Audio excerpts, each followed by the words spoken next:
Live के साथ मैं हूं मुनाज़ा शाह और खबरें अब तफसील से। आईओसी का क्रिकेट के हवाले से बड़ा ऐलान हुआ है। क्रिकेट 2028 के ओलंपिक में शामिल किया जा रहा है। 2028 के ओलंपिक में लॉस एंजलिस में मुनक्किद होंगे और इंटरनेशनल ओलंपिक कमेटी ने यह फैसला लिया है।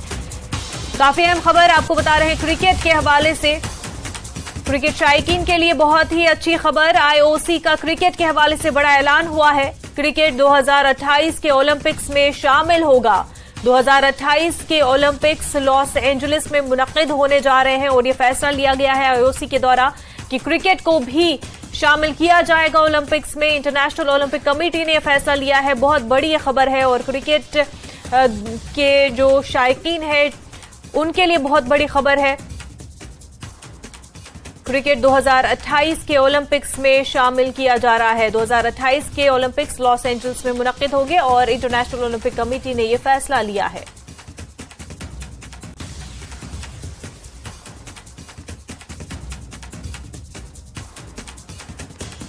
क्रिकेट और एक नए लेवल पर जो है उनके शायकीन के लिए खेला जाएगा और ओलंपिक्स में क्योंकि शामिल किया गया है इंटरनेशनल लेवल पे इंटरनेशनल लेवल पे 2028 में क्रिकेट भी खेला जाएगा। इंटरनेशनल ओलंपिक कमेटी ने यह फैसला लिया है।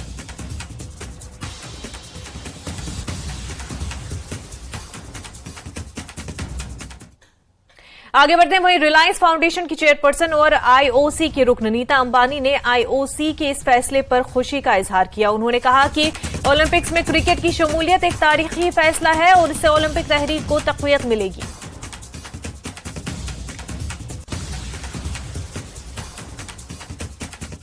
I have with me Neeta Ambani, ma'am. Heartiest congratulations. A huge day for not just India, but cricketing fans across the globe. Absolutely, absolutely. I mean, I'm so delighted because I'm first a cricket fan and then a owner of Mumbai Indians. Ma'am, Olympic movement has returned to India after a gap of 40 years. You also launched the Olympic value programs here, and now it is cricket which has been announced to be a part of Olympic during this IOC session. That's a historic session happening in Mumbai.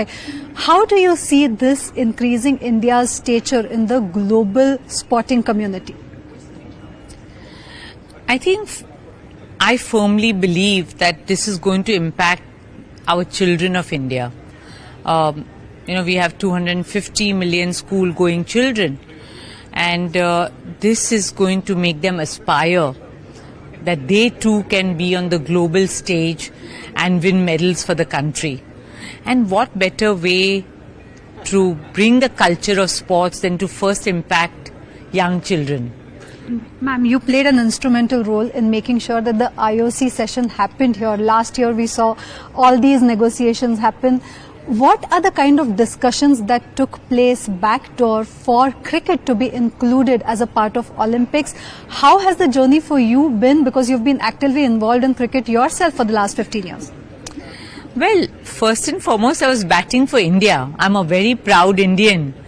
So to bring the IOC session back to India for after 40 years is a great moment for all of us as Indians. And now we are opening the door to sports in India. Maybe we'll also have World Cup football perhaps being played in India. So I think it's a great time to be here in India for sports. Do you see India taking huge strides? The Asian Games were just an example right now, over 100 medals. We are seeing that for spread of sports, particularly within the younger community, a lot of efforts going on. Olympic value program was one of them. Do you see that this is India taking strides in the world of sports? Yes, of course, but I also see our Indian girls and young women taking stride in the world of sport, and that makes me really proud. I have seen with my women's team what struggles girls go through in getting onto that global stage, and we need to have no differentiation whether on sports field or outside sports field, between our boys and girls. And what better way to set an example than our girls representing India and winning medals for them. That is exactly what the Olympic movement also talks about, gender neutrality and bringing... Absolutely, yeah. And it's the most heartwarming part of being a sports administrator is to promote young boys and young girls in sports. That commitment will continue, ma'am. Yes, absolutely. I'm committed to it, and Reliance Foundation is committed to this. Thank you so much for speaking to CNN News 18. This was Neeta Ambani speaking exclusively to CNN News 18, expressing her joy about inclusion of cricket in Olympic movement. With video journalist Rajesh Sapre, this is Vinaya Deshpande from Mumbai. जनूबी कश्मीर के जिला कुलगाम में कल देर रात गए जबरदस्त ज़ालाबारी हुई, जिसके नतीजे में मेवा बागात को नुकसान पहुंचा है। जिले के बहीबाग, यानीपुरा, दर्दकोट, कांडुर और दमहाल हांजीपुरा के बेशतर इलाकों में ज़ालाबारी से किसानों को काफी परेशानियों का सामना है। महकमे मौसमियात ने पहले ही बारिशों और पहाड़ी इलाकों में बर्फबारी की पेशेनगोई की थी। इस दौरान मुतल्लिका महकमों और इंतजामिया की टीमों ने मुतासरा इलाकों से जानकारी हासिल करने के लिए इकदाम उठाए हैं और एडवाइजरी भी जारी की है।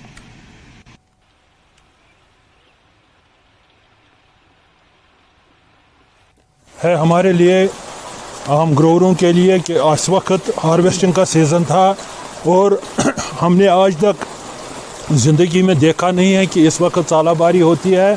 ये हम कहेंगे कि ये हम लोगों की बदकिस्मती है कि ज़ालाबारी हुई है और उसकी वजह से बहुत ज़्यादा नुकसान इस इलाके में हुआ है। हम उम्मीद करते हैं सरकार से कि वो इमीडिएट इसमें काम करे ताकि आम जो हमारा ग्रोवर जो सफ़र हुआ है उसको मुआवजा मिले।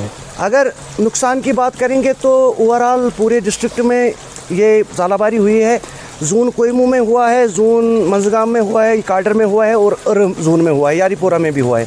लेकिन सबसे अगर मुतासरा इलाका हम समझेंगे तो वो काडर जून का है और यारीपोरा का थोड़ा सा इलाका है जहाँ पे बहुत ज़्यादा नुकसान हुआ है। जिला कुलगाम के बेशतर इलाकों में कल शाम हुई ज़ालाबारी से ज़बरदस्त नुकसान हुआ है मेवा बागात को। और हम आपको बताएं यहाँ के बेशतर इलाकों में किसान जो हैं वो काफ़ी परेशान हैं। हालांकि जो हार्वेस्टिंग सीज़न था वो अरूज पर था और इन दिनों जो मालिकानी बागात हैं वो सेब उतारने में जो है वो मसरूफ़ थे और अचानक से कल ज़ालाबारी होती है और ये जो फसल है इनकी ये बहुत हद तक मुतासिर होती है, तबाह होती है। हमने कुछ लोगों से बात भी की, आपने भी देखा कि किस तरह से किसान जो हैं काफ़ी परेशान हैं। लेकिन इंतज़ामिया, महकमा हार्टिकल्चर और महकमा माल की टीमें जो हैं इन इलाकों में पहुंच गई है और कई जगहों पे एडवाइजरी भी जारी की गई है और साथ में किसानों को हिदायत दी गई है कि किस तरह से वो बचा कुचा जो भी उनका माल है बागों में वो किस तरह से उसकी देख रेख कर सकते हैं और जो फसल है उनको किस तरह से जो है मुल्क की दीगर मंडियों तक पहुंचा सकते हैं। यकीनी तौर पे किसानों का मुतालबा एक बार फिर जोर पकड़ता जा रहा है कि इंश्योरेंस क्रॉप स्कीम जो है वो लागू की जाए, उनको कंपनसेट किया जाए ताकि वो भी अपनी आम जिंदगी जो है गुजर बसर कर सके। ज़हूर रिजवी, न्यूज़ 18 नेटवर्क, कुलगाम।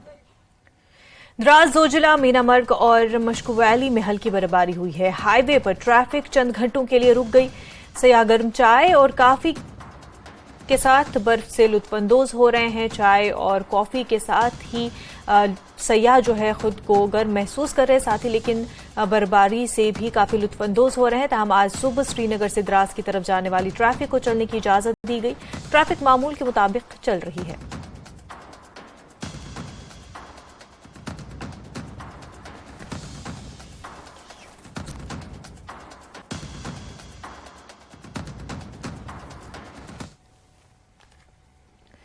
सर्दी की लहर ने भद्रवाह और इससे मुल्हिका इलाकों को अपनी लपेट में ले लिया, क्योंकि पहाड़ियों पर ताजा बर्फबारी हुई है जबकि मैदानी इलाकों में सुबह से मूसलाधार बारिश हो रही है।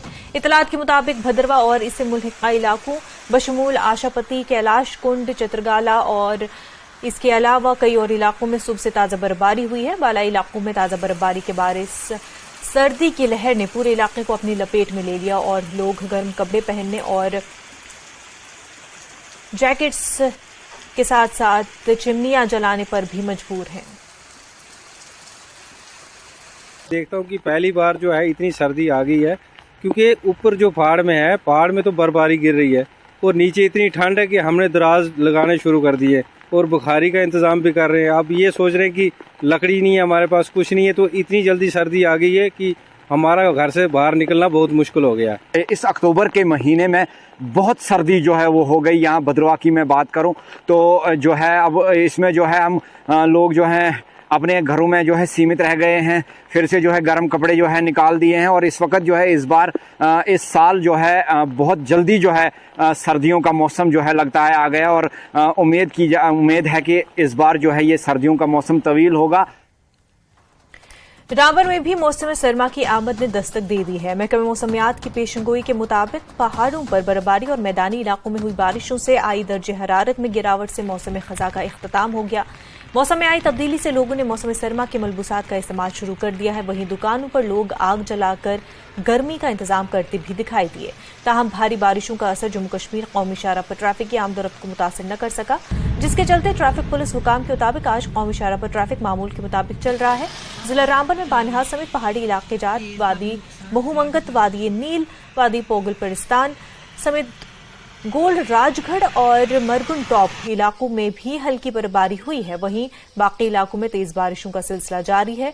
वादी कश्मीर जा रहे सयाहों ने मौसम में आई तब्दीली से खुशी का इजहार किया और बर्फ देखने की तमन्ना भी की।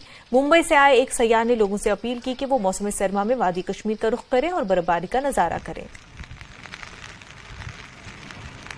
घूमने के लिए फैमिली के साथ में ठीक है। तो क्या देखने का मन है? बर्फ देखने का मन है? बर्फ। क्या देखना चाहते जा रहे हैं आप वहाँ? इससे पहले कभी बर्फ देखा आपने? नहीं। अच्छा, अभी बर्फ देखा नहीं, लेकिन सर्दी हो रहा है तो कैसा लग रहा है? अच्छा लग रहा है। चलो ठीक है। हम घूमने जा रहे हैं। कहाँ? श्रीनगर। ओके, क्या देखने जा रहे हैं आप? बर्फ। इससे पहले देखा बर्फ आपने? नहीं। तो कैसा लग रहा है? अभी बारिश हो रहा है। अच्छा। इतना अच्छा है कि सभी भारतीयों ने बाहर जाने की कोई ज़रूरत नहीं है। जो भी बाहर जाने का माहौल है ये सब फीलिंग इधर ही मिलेगा। तो मैं तो ये कहना चाहता हूँ कि कोई भी बाहर न जाओ, फॉरेन मत जाओ, अपने इंडिया में घूमो। इधर कश्मीर सबसे बढ़िया है। जम्मू में मुसलसल बारिश की वजह से जम्मू के मुख्तलिफ मकामात पर पानी जमा हो गया। पानी जमा होने की बड़ी वजह निकासी आब का मुनासिब न होना और नालों की हालत तेजार है, जिसने जम्मू को स्मार्ट सिटी बनाने की हुकूमत के बुलंदबाग दावों बेनकाब कर दिया।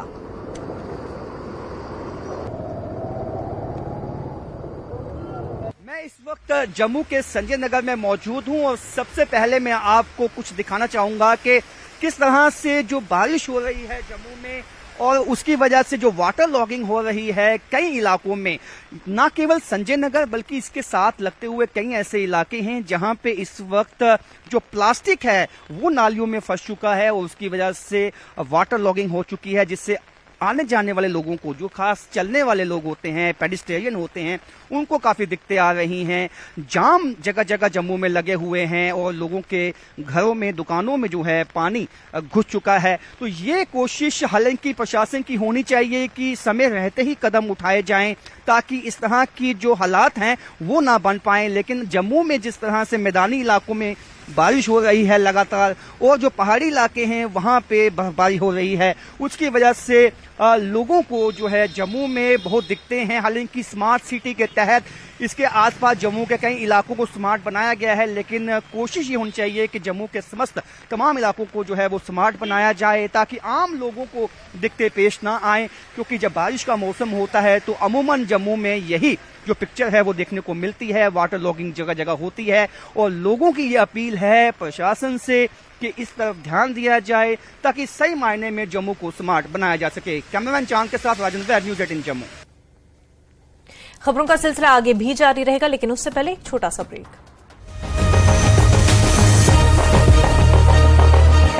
हेडलाइंस प्रेजेंटेड बाय विश्व स्तरीय स्वास्थ्य सेवाओं और सही देखभाल के लिए आज ही आएं SPS हॉस्पिटल लुधियाना।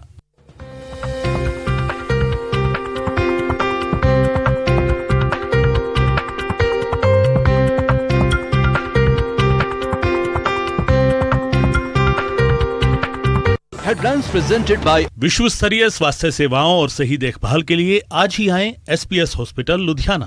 प्लस बी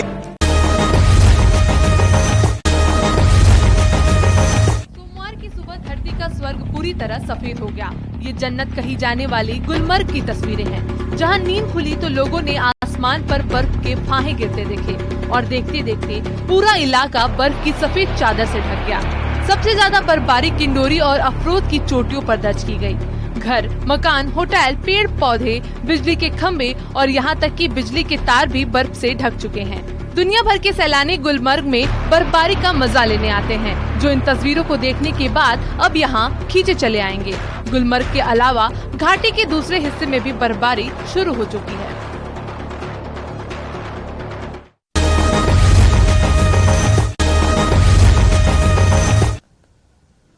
लाहौल स्पीति में शनिवार से ही मौसम का मिजाज बदला हुआ है। घाटी में पहाड़ की ऊंची चोटियों पर लगातार बर्फबारी हो रही है। बारालाचा और शिंकुला दर्रे के पास करीब 2 फुट तक बर्फबारी हुई, जिससे सड़कों पर गाड़ियों की आवाजाही पर ब्रेक लग चुका है। दारचा पुलिस चेक पोस्ट के पास करीब 70 से 80 वाहन फंसे हुए हैं। इनमें ज्यादातर बड़ी गाड़ियां हैं, जो लद्दाख में सेना के लिए जरूरी सामान लेकर जा रही थी। सड़क पर जाम से लोगों को काफी परेशानी हो रही है। हालांकि प्रशासन ने ले जाने वाली कुछ गाड़ियों को यहां से निकाल दिया, लेकिन बाकी गाड़ियां कब तक फंसी रहेंगी ये पता नहीं, क्योंकि मौसम विभाग ने यहाँ ऊंचाई वाले इलाकों पर बर्फबारी के अलावा निचले इलाकों में बारिश का अनुमान भी जाहिर किया है।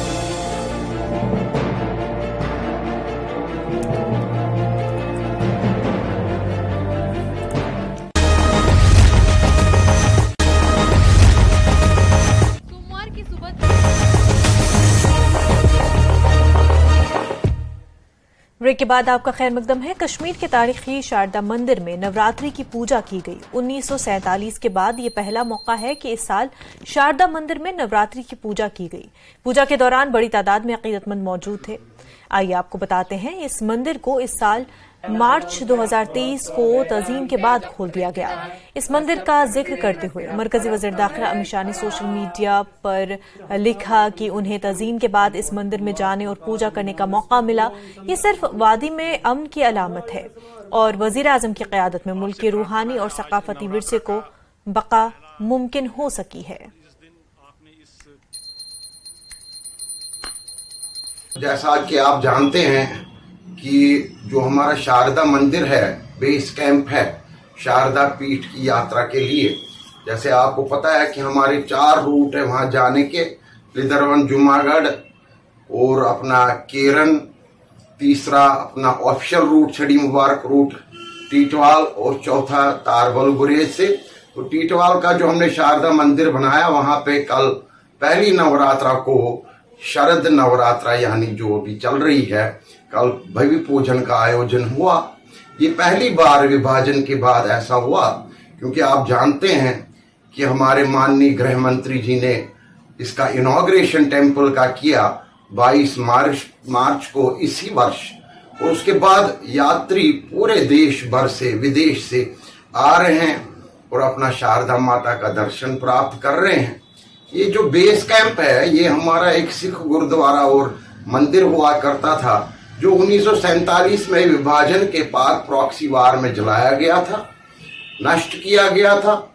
लोकल्स ने वहां पे, सिविल सोसाइटी ने इस प्लॉट को महफूज रखा था। हम जब 2021 में वहां गए थे यात्रा पे, जो हमारी वार्षिक यात्रा होती है यानी शारदा अष्टमी को, तो 2021 14 सितंबर को हमें ये जमीन दिखाई गई और उसके तत्पश्चात 2 दिसंबर 2021 को हमने इसका भूमि पूजन किया और भव्य मंदिर फिर से वहां पे सिख गुरुद्वारा भी हमारी कमेटी ने, कंस्ट्रक्शन कमेटी ने वहां तैयार किया। दोनों इस टाइम सिख गुरुद्वारा और मंदिर चालू है। द्रास सब डिवीजन में पहले इस्लामी मदरसे की संग बुनियाद रखी गई और मदरसे फातिमतुज़-ज़हरा का संग बुनियाद रखने में गांव के लोगों ने बढ़ चढ़कर हिस्सा लिया। वहीं होलिया गांव के ताल्लुक रखने वाले अब्दुल हमीद ने मदरसे के लिए 1 कनाल जमीन सदक़े जारिया के तौर पर दी। संग बुनियाद के मौके पर जिला भर से उलमा और बुजुर्ग मौजूद थे। इसमें उलमाए किराम की भी कोशिशें हैं, इसमें आप लोगों की भी कोशिशें हैं। मैं मीडिया का भी शुक्रगुजार हूँ जो हमारी हर आवाज़ को हमारे दरमियान, लोगों के दरमियान पहुँचाती है। मदरसा फातिमतुज़-ज़हरा रदी अल्लाह ताला अन्हा, इसकी संग बुनियाद आज रखी गई। इसका चेयरमैन भी मैं ख़ुद हूँ और ये पूरे इलाका यूटी की जानिब से समझो तोहफा है पूरी उम्मत मोहम्मदिया। सरनाथ जोन भारत तिब्बत सिंह डॉक्टर कुलदीप शर्मा ने कहा कि तिब्बत पर चीन का गैर कानूनी कब्जा खत्म होना चाहिए क्योंकि इसका असर हिंदुस्तान पर भी पड़ता है। जम्मू में मीडिया से बात करते हुए उन्होंने कहा कि हिंदुस्तान की हुकूमत तिब्बत के लोगों को हर तरह की मदद फराहम कर रही है जो चीन के जुल्म और सितम की वजह से मसाइब का शिकार है, लेकिन हिंदुस्तान के लोगों को भी अपना हिस्सा डालना चाहिए। उन्होंने अवाम से अपील की कि वो चीनी मसनूआत का बायकॉट करें ताकि चीनी मईशत मुतासिर हो और वो अपनी तोसी पसंदाना पॉलिसी को रोकने पर मजबूर हो जाए। जनता की आवाज़, जन जन की आवाज़ जो है और उसमें बहुत बड़ी ताकत है। आज जितनी बुद्धिस्ट कंट्री हैं, चाहे वो जापान है, वियतनाम है, कोरिया है, जो भी जितनी कंट्री है, सब में ये आवाज़ उठ रही है क्योंकि दलाई लामा सबके गुरु हैं। जो बुद्धिस्ट कंट्री है सबके गुरु हैं। और अभी जहाँ तक दलाई लामा जी की जो सेक्रेटरीट है, प्राइम मिनिस्टर से हमारी बात हुई थी, वो कह रहे हैं कि अभी चाइना थोड़ा लिबरल हुआ है। लिबरल का मतलब कि वो ये कहने लगा कि आओ तिब्बत आप संभालो, लेकिन तिब्बत पे रूल वही करना चाहता है। भारत चाहता है कि तिब्बत पूरी तरह आज़ाद हो जैसे 1959 से पहले था, क्योंकि भारत तिब्बत की आज़ादी इसलिए चाहता है कि हमारा भी वहाँ पे जो कैलाश मानसरोवर है, हमारे देवों के देव महादेव की सतली है, वो भी आज़ाद हो। सबसे बड़ी बात यह है कि आज हम चाइना के बॉर्डर के साथ लगे हैं। कल तिब्बत आज़ाद हो जाता है तो हमारा बॉर्डर तिब्बत हो जाएगा, हमारा करोड़ों अरबों रुपए। Professor Gyanchand seminar hall university of Jammu में 2 रोजा उर्दू कॉन्फ्रेंस का आगाज किया गया और इस कॉन्फ्रेंस का मकसद उर्दू जबान और अदब को दरपेश नए समाजी और सकाफती चैलेंज पर तबादले ख्याल करना है। कॉन्फ्रेंस का एहतमाम जम्मू कश्मीर कल्चरल अकेडमी और जम्मू यूनिवर्सिटी के शोबे उर्दू ने मुश्तरका तौर पर किया है। कॉन्फ्रेंस में जम्मू कश्मीर की यूटी के कई हिस्सों से उर्दू जबान के स्कॉलर्स, फैकल्टी मेंबरान और मुसन्निफीन शिरकत कर रहे हैं। प्रोफेसर कुदूस जावेद ने सामईन से इस मौजू पर तजियाती गुफ्तगू की, जहां उनकी तकरीर और मकाले को खूब सराहा गया। इस कॉन्फ्रेंस में अदबी शख्सियात BN बेताब, ऐसर किश्तवाड़ी और प्यारे हताश ने भी शिरकत की।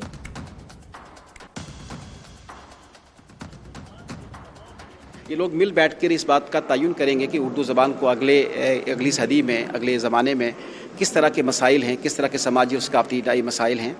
मैं समझता हूँ कि ये कोशिश इस एतबार से बहुत ही फ़ायदेमंद है कि उर्दू का कारी जो है, जब इसके सामने जो वेल वर्स्ड लोग जो हैं उर्दू के हवाले से जो है ये इस तरह के ख़यालात का इज़हार करेंगे तो एक नई नस्ल को इस बात का पता चलेगा, लिखने वालों को, कि हमें अपनी ज़बान को बचाने के लिए नए वक्त में क्या करना चाहिए। कि हमारा समाज आज जो अलग अलग खानों में बटा हुआ है, आज जो अलग अलग जो बेहिसी का शिकार है, वो जाहिर सी बात है कि एक तख्लीकार भी उसी समाज का हिस्सा होता है। तो उनकी तख्लीकात में वो कौन सी चीज़ें हैं जो हमें सही डायरेक्शन में ले जा रही हैं और इंसानियत की, अखलाकियात की और वो तमाम जो मुश्तरका हमारा कल्चर है उसको किस तरह से वो अपने अदबियात में या अपनी तख्लीकात में वो पेश कर रहे हैं। फ़न अफ़साना पे बात होगी, शायरी पे बात होगी और जो समस्याएं आज हमें घेरे हुए हैं और जिसकी वजह से ज़बानों का नुकसान हो रहा है।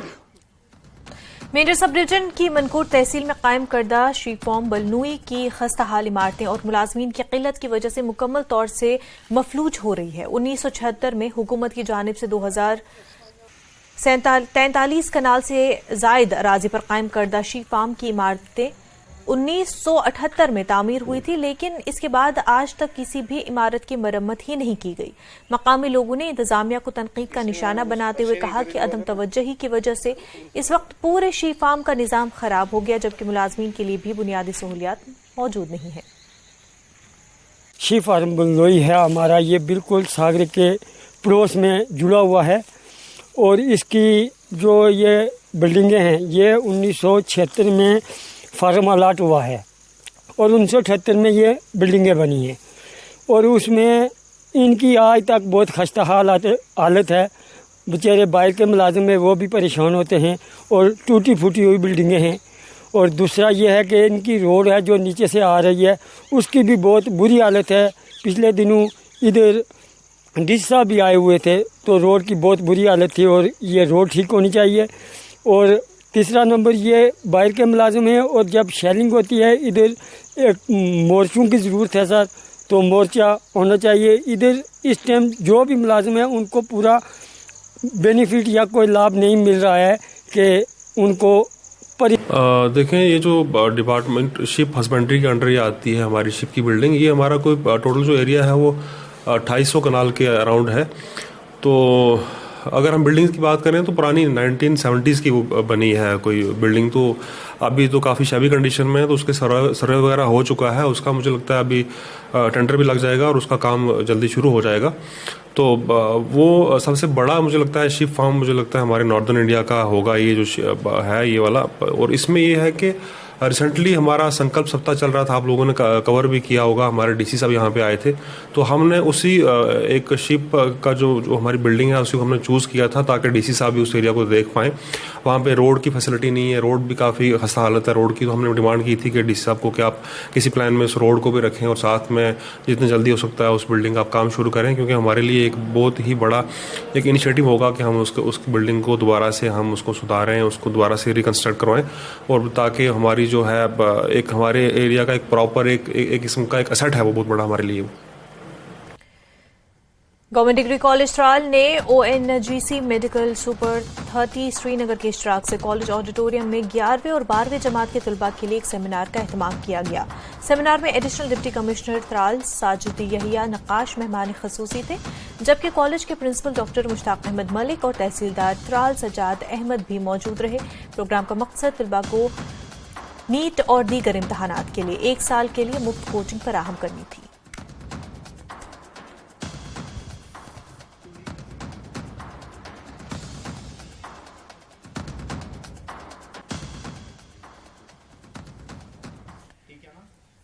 JKL लाइव में फिलहाल इतना ही। आप बने रहे न्यूज़ 18 जम्मू कश्मीर लद्दाख हिमाचल के साथ। आदाब।